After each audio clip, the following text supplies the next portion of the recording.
Let's begin with the first criteria, level of organization.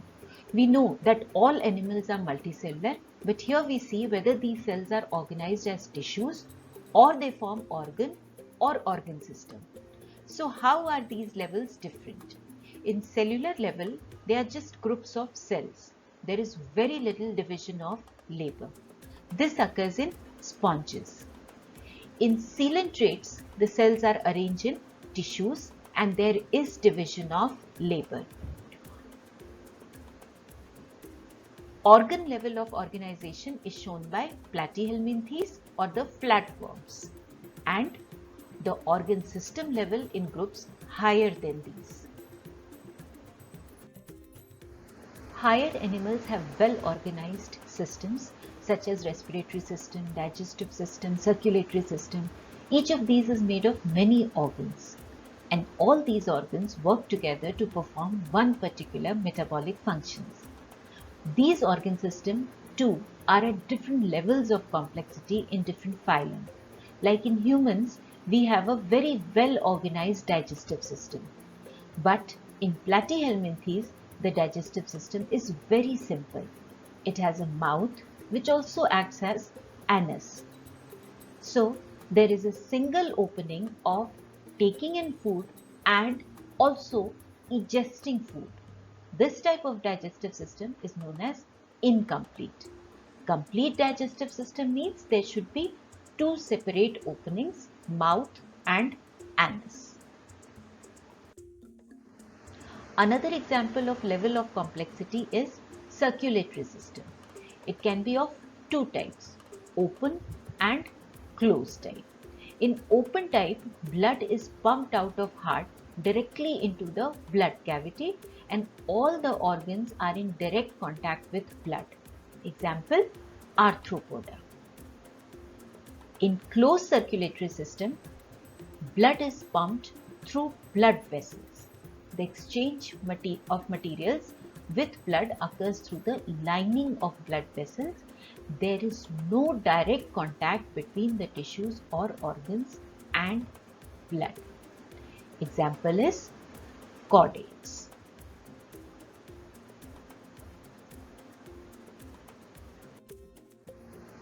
Another criteria used for classification is symmetry. Symmetry is when an axis is drawn along a shape. The shape divides into two equal or overlapping parts along the axis. So asymmetry is the quality of being made of similar parts.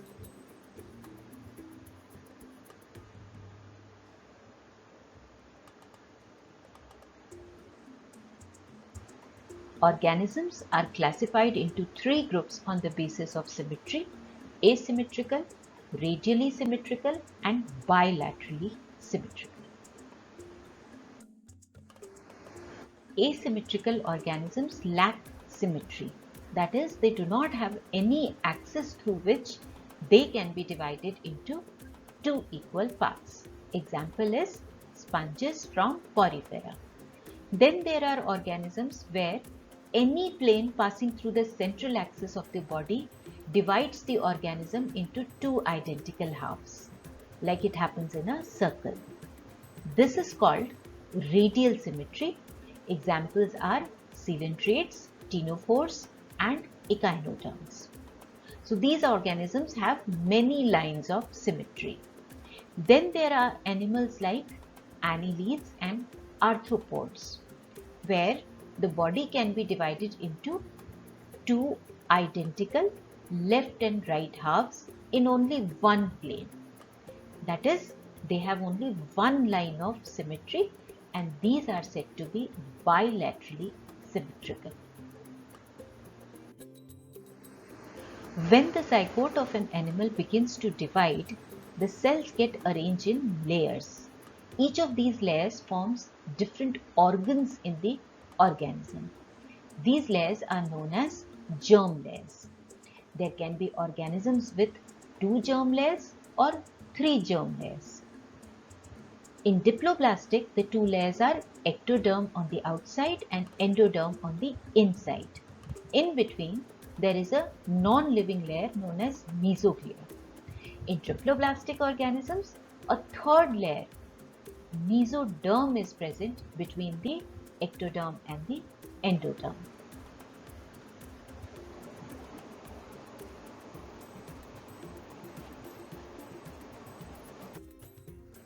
Coelom is the body cavity that is lined by mesoderm on both sides. By definition, it can be found only in organisms that have mesoderm. So, diploblastic organisms cannot have coelom.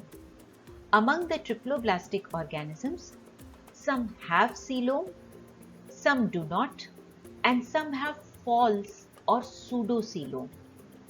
In false coelom, the coelom or the body cavity is not lined by mesoderm.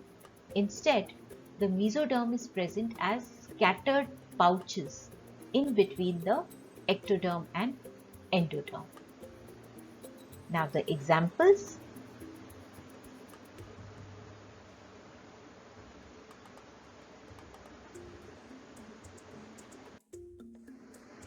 Segmentation is external as well as internal division of body into repetitive set of organs.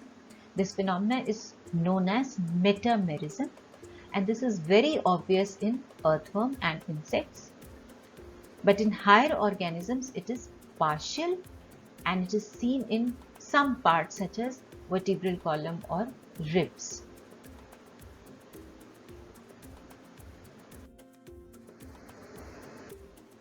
Notochord is a rod-like structure which is formed on the back side, that is the dorsal side, during the stages of embryo development in some animals. Now, this notochord is derived from the mesoderm, the middle germ layer of the embryo.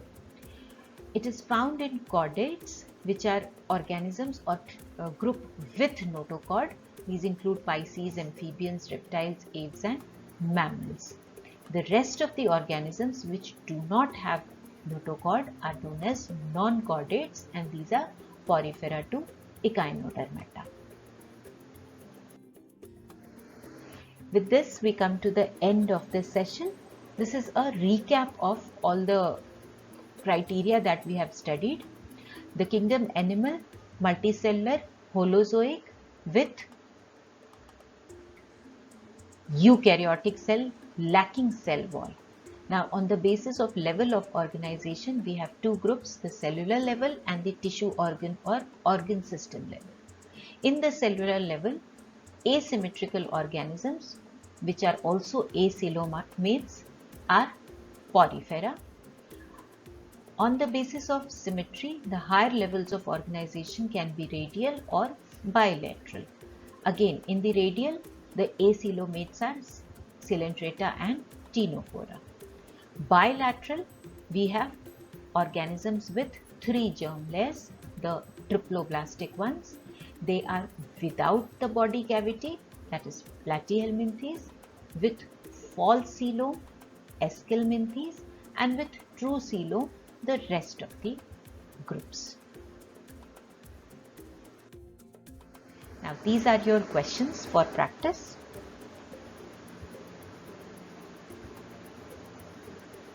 You can watch the video again if you are not able to solve any of these questions, or drop a comment.